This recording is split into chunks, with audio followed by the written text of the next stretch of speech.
حضرة النبي المصطفى سيدنا محمد صلى الله عليه وسلم وسلم في هذا الكتاب كي حسن قد سوى شره وهو في الجنة. الفاتحة. أعوذ بالله من الشيطان الرجيم. بسم الله الرحمن الرحيم. الحمد لله رب العالمين الرحمن الرحيم مالك يوم الدين. إياك نعبد وإياك نستعين. اهدنا الصراط المستقيم صراط الذين أنعمت عليهم غير المغضوب عليهم ولا الضالين آمين. قال المصنف رحمه الله تعالى ونفعنا به في الدارين آمين. بسم الله الرحمن الرحيم. الحمد لله رب العالمين وبه نستعين على أمور الدنيا والدين وعلى آله وصحبه أجمعين. اللهم صل على سيدنا محمد الفاتح لما أغلق والخاتم لما سبق ناصر الحق بالحق والهادي إلى صراطك المستقيم وعلى آله وصحبه حق قدره ومقداره العظيم. بسم الله الرحمن الرحيم. Allahumma inni a'udzu bika an adilla aw udalla aw azilla aw uzalla aw azlima aw uzlama aw ajhala aw yujhala alayya. Sallallahu ala sayyidina Muhammadin wa ala alihi wa sahbihi wasallam. Baik, kita akan melanjutkan kajian yang lalu. Sekarang kita masuki pada fasal tentang syarat-syarat Fatihah.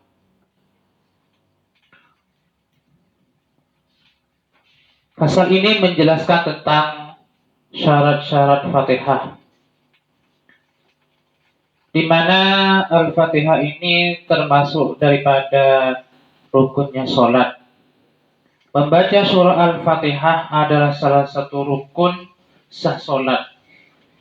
Jika seseorang sholat tidak membaca surah ini, yakni surah Al-Fatihah, maka secara otomatis sholatnya dianggap tidak sah.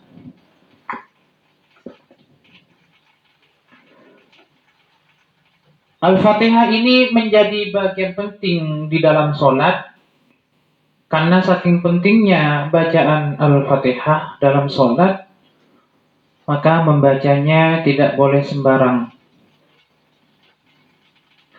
Syarat wajib membaca Fatihah ini adalah ketentuan agar Fatihah kita sah. Tanpa membaca surah Al-Fatihah, sholat dihukumi tidak sah, baik sholat fardu maupun sholat sunnah.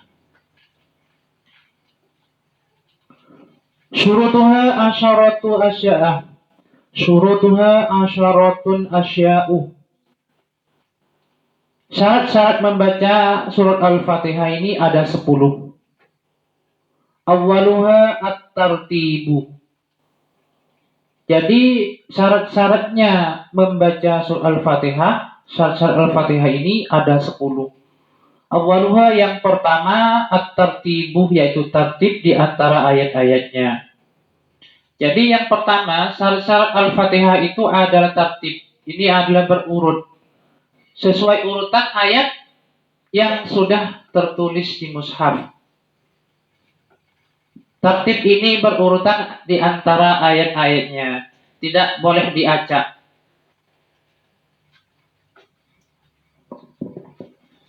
Yang pertama, kita membaca Bismillahirrahmanirrahim, Alhamdulillahirrabbilalamin, dan seterusnya.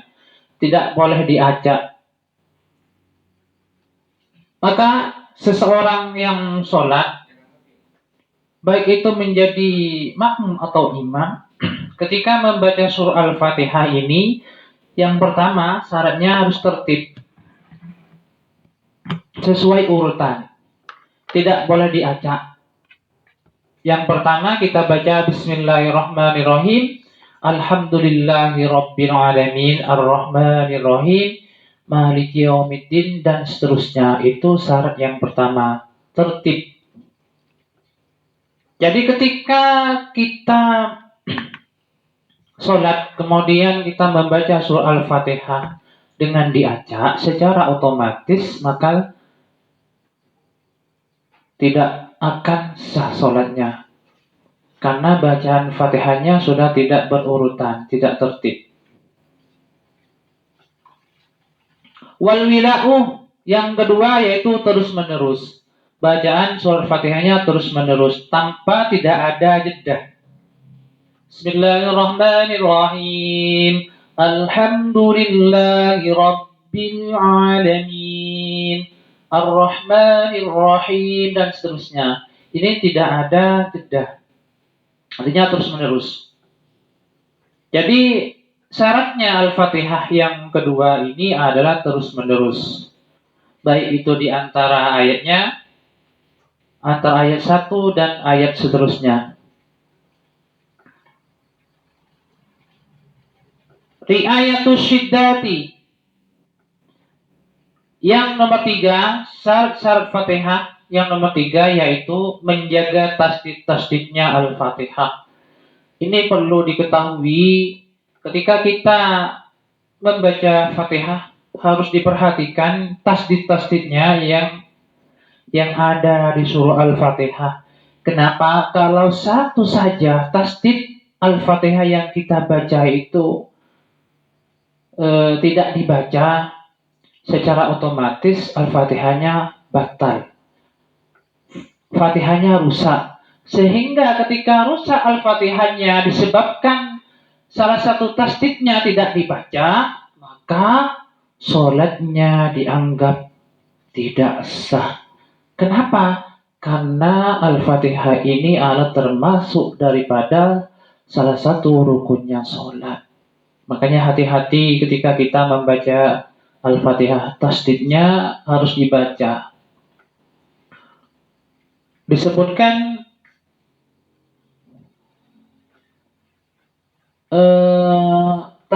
tasdidnya Al-Fatihah itu kurang lebih ada 14 kurang lebih itu. Mungkin nanti bisa dibuktikan silakan dihitung tasdid-tasdidnya Al-Fatihah itu. Kalau seumpama jumlahnya 14, ketika kita baca 13 saja kurang 1 itu sudah rusak bacaan Fatihahnya. Ketika sudah rusak Fatihahnya, secara otomatis sholatnya kita tidak sah. Contoh, ketika kita membaca Bismillahirrahmanirrahim, Alhamdulillahi rabbil alamin. Itu tidak terbaca tasdidnya, maka sudah rusak bacaan Fatihahnya. Alhamdulillah yang betul, Alhamdulillahi rabbil alamin. Salah satu tasdidnya tidak terbaca, maka rusak bacaan Fatihahnya. Ketika sudah rusak bacaan Fatihahnya, secara otomatis batal sholatnya. Itu tentang syarat-syarat Fatihah yang nomor 3, yaitu menjaga tasdid-tasdidnya. Jangan dikurangi, jangan ditambah.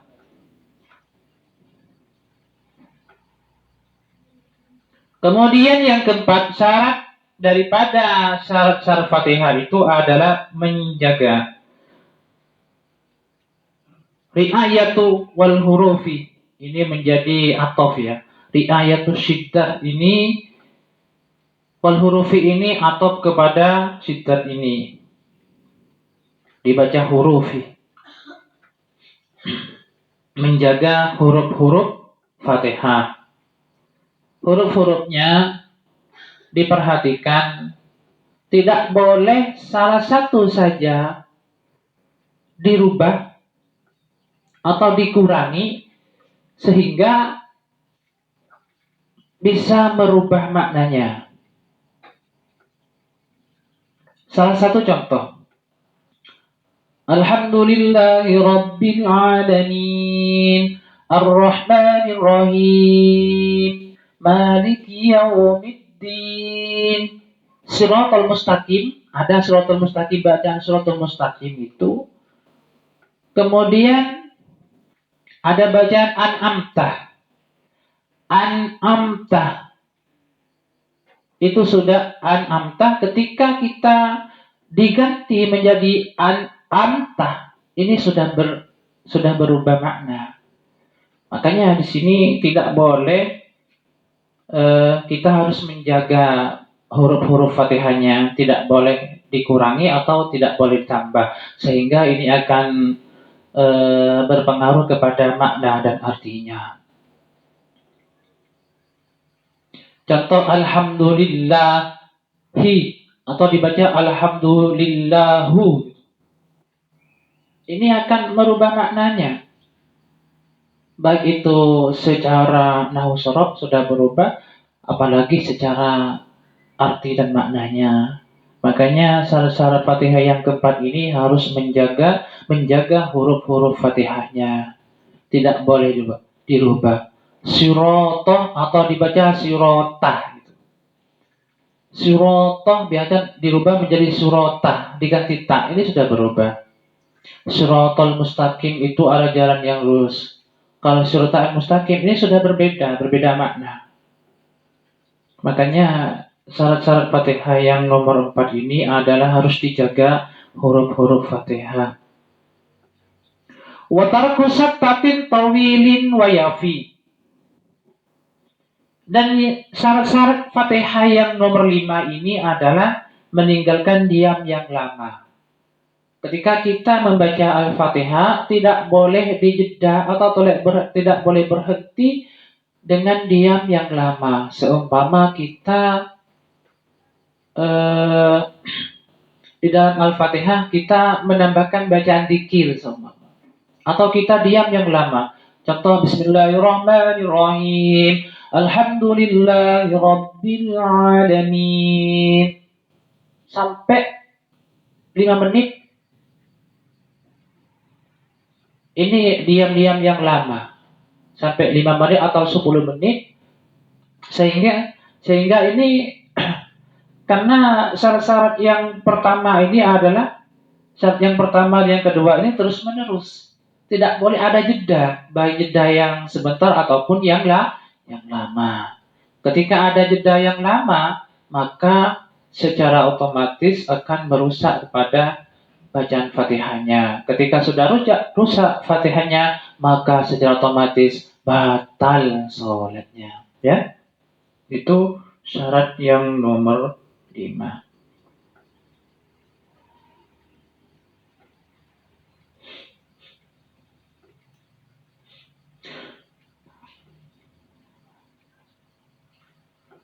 Qasyiratan yaksidu qatama qara isma'u nafsihi hurufama jara. Yang nomor 6, syarat-syarat Fatihah itu adalah meninggalkan diam yang sebentar dengan maksud untuk memutus bacaan. Sama seperti apa yang saya sampaikan, baik diamnya sebentar ataupun lama, sehingga memutus bacaannya. Ini akan menjadi rusak bacaan Fatihahnya secara otomatis, sama juga akan batal yang namanya sholatnya. Contoh ketika kita seumpama menyela-nyela dengan bacaan alhamdulillah, bacaan zikir yang lain, baca subhanallah, bismillahirrahmanirrahim, alhamdulillahirabbil alamin, subhanallah. Ini tidak boleh. Dengan zikir-zikir yang lain itu tidak boleh. Harus terus menerus, tidak ada jeda, baik itu sebentar ataupun lama. Itu syarat Fatihah yang nomor 6. Sehingga dengan kita berhenti sejenak ataupun lama, ini akan memutus bacaan.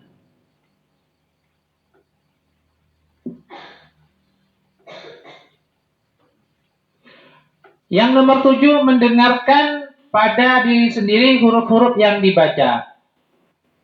Artinya ketika kita membaca Fatihah, ini harus didengar oleh diri sendiri.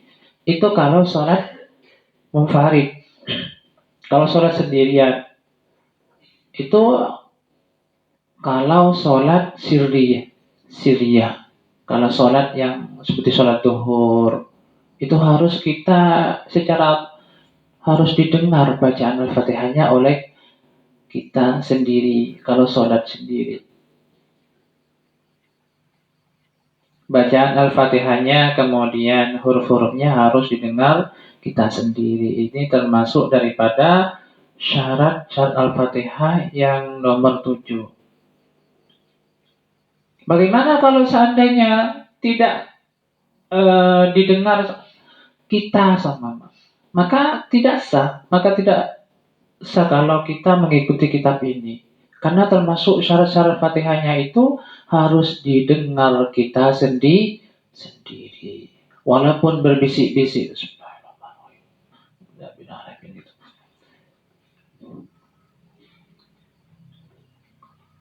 Wa'adabul lahnil al-muhilli makna walaysa fiha ajnamiyun mabna. Syarat Al-Fatihah yang nomor 8 ini tidak adanya lahan, tidak adanya kesalahan, sehingga bisa merusak kepada maknanya. Tidak ada kesalahan yang dapat merusak makna. Ketika kita membaca Al-Fatihah, di sini tidak diperbolehkan ada kesalahan sehingga bisa merusak makna arti yang terkandung dalam surah Al-Fatihah. Seperti yang saya sampaikan tadi. Ketika membaca an'amtah dibaca an'amtoh gitu. Sirotoh dirubah menjadi sirotah. Sehingga ketika membaca seperti itu, ada satu hurufnya saja diganti, maka akan merubah maknanya. Ketika sudah merubah maknanya, ini dianggap dengan kesalahan. Dianggap kesalahan. Makanya ketika seseorang itu jangan sampai ada kesalahan ketika membaca surah Al-Fatihah, baik, sehingga kesalahan ini akan merubah makna dan artinya. Kalau sudah rusak Fatihahnya, maka secara otomatis sholatnya akan menjadi batal. Karena Al-Fatihah ini termasuk daripada rukun-rukunnya sholat. Makanya hati-hati ketika kita melakukan sholat, jangan sampai terburu-buru. Ayo kita membuat hati ketika kita sholat dibuat khusyuk. Makanya ketika mau sholat ini kita baca doa-doa, jangan langsung kita takbir. Ayo kita baca qul a'udzu birabbin nas. Kita baca doa-doanya. Sehingga ketika kita melakukan sholat akan menjadi khusyuk. Ini bisa juga dibuat latihan. Bagaimana caranya Ustaz? Agar sholat kita menjadi khusyuk, ayo kita hafalkan dengan maknanya, hafalkan dengan artinya, apa yang ada di dalam sholat itu. Dihafalkan dengan maknanya. Dengan menghafal maknanya, sehingga kita akan sholat itu bisa menjadi khusyuk. Jadi, syarat Al-Fatihah yang nomor 8 ini tidak dibolehkan adanya kesalahan. Sehingga bisa merusak maknanya. Tadi seperti yang saya contohkan itu. Dan yang nomor 9, tidak ada kalimat lain dalam surah Al-Fatihah. Tidak boleh menambah kalimat lain dalam surah Al-Fatihah. Kalau Al-Fatihah itu jumlahnya 8, maka tidak boleh ditambah. Kalau Al-Fatihah jumlahnya 6, maka tidak boleh ditambah dan tidak boleh dikurangi. Bagaimana kalau seandainya Bismillahirrahmanirrahim, Alhamdulillahirabbil alamin, liilafi Quraisyin, kemudian ditambah dengan ayat lain atau ditambah dengan zikir la ilaha illallah. Shiratal mustaqim biasanya an'amta alaihim ditambah la ilaha illallah atau ditambah dengan liilafi Quraisyin.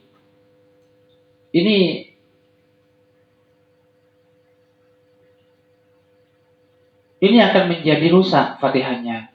Di sini tidak ada kalimat lain dalam surah Al-Fatihah atau menambah Allahu Akbar gitu. Ini kan kalimat. Kau tidak boleh. Ini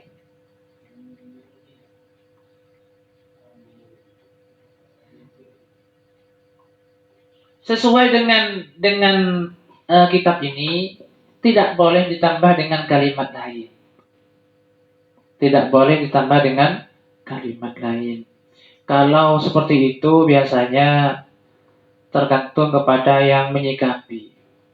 Biasanya kalau orang-orang seperti itu, kita jangan langsung menyalahkan. Bagaimana pendapatnya? Pendapatnya kita mungkin sebatas kita memahami kitab ini. Ketika ada perbedaan seperti itu, ada orang yang sholat kemudian menambahkan seperti itu, jangan kita sebagai santri jangan begitu mudah menyalahkan. Karena kita tidak tahu, mungkin ada dasar lain, mungkin pernah ngaji kitab yang lain gitu. Kalau menurut kitab ini itu tidak sah baca Fatihahnya.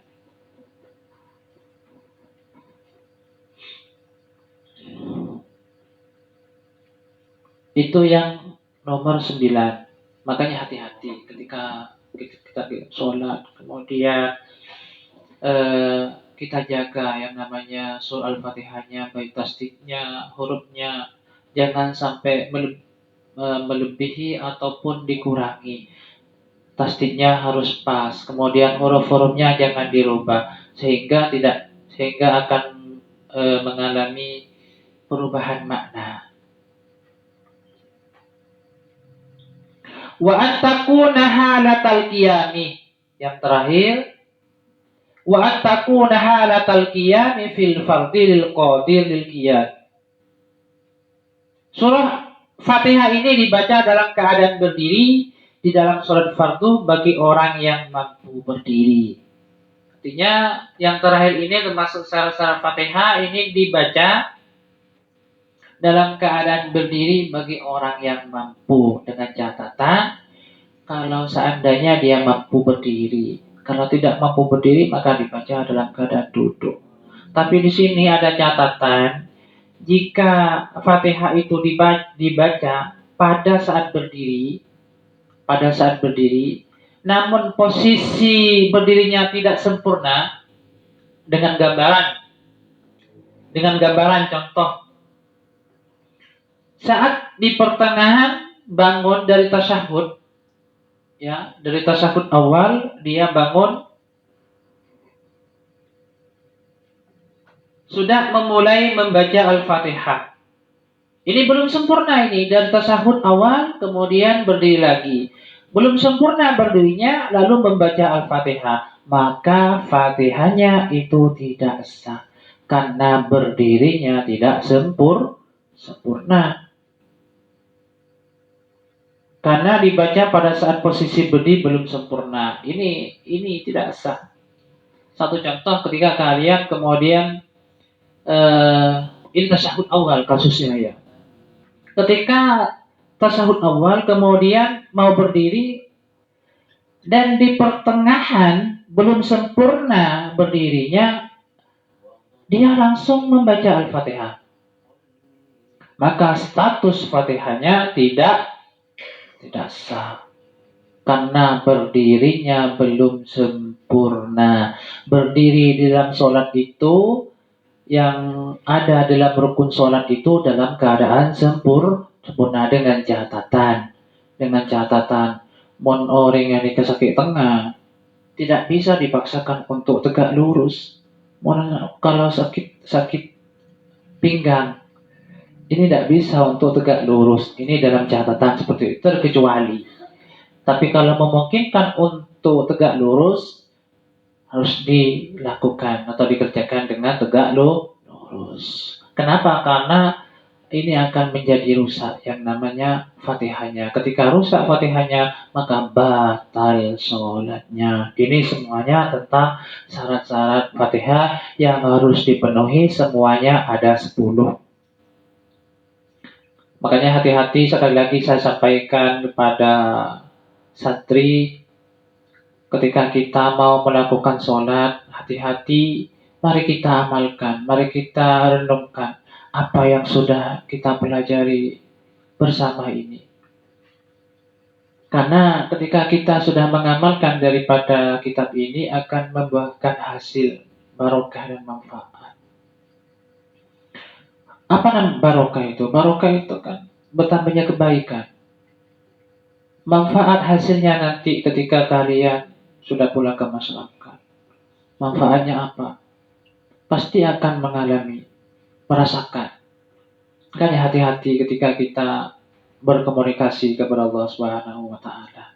Sekali lagi, jadi syarat-syarat Al-Fatihah yang 10 ini harus terpenuhi sehingga bacaan Fatihahnya tidak rusak. Kalau tidak rusak maka sholat kita akan aman-aman saja. Kan seperti itu. Pasal tentang mungkin ada yang ditanyakan, ada yang mau ditanyakan?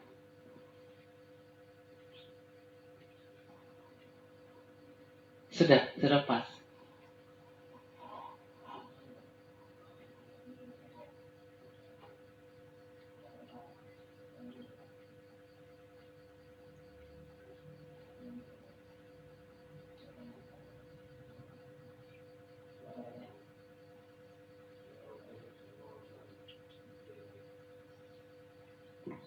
Orang yang seperti itu, orang yang dianggap tidak menutupi satu rakaat itu, dia masih menutupi dengan bacaan Fatihahnya imam.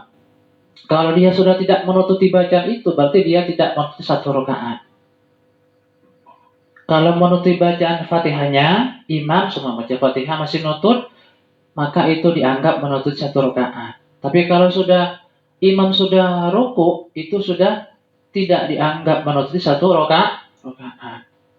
Itu kalau menurut saya seperti itu.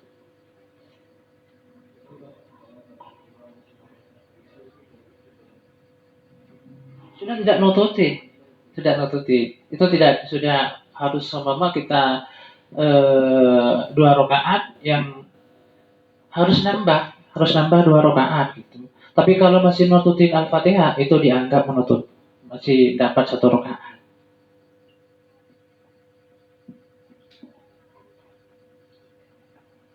Ada lagi? Kalau tidak ada, saya cukupkan.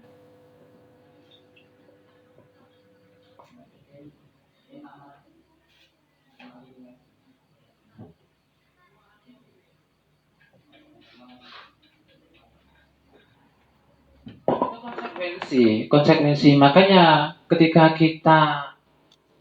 kita sholat berjamaah, makanya jangan sholat sendirian. Kalau sholat berjamaah sudah ada pemimpinnya, ada imamnya, ada imamnya sudah. Makanya seorang imam ini hati-hati, seorang imam akan dimintai pertanggungjawabannya. Kita jangan sholat sendirian. Kalau di sini sholat berjamaah, jangan sampai sholat sendirian ketika ada temannya yang gak sholat, ayo diajak sholat berjamaah. Ini besar faedahnya. Kalau sholat sendirian, kalau seperti itu, ini sudah konsekuensi sudah.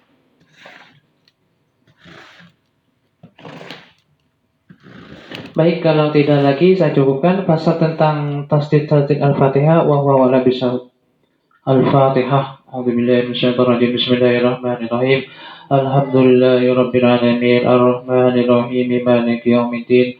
Iyyaka na'budu wa iyyaka nasta'in ihdinas siratal mustaqim siratal ladzina an'amta 'alaihim ghairil maghdubi 'alaihim waladdallin.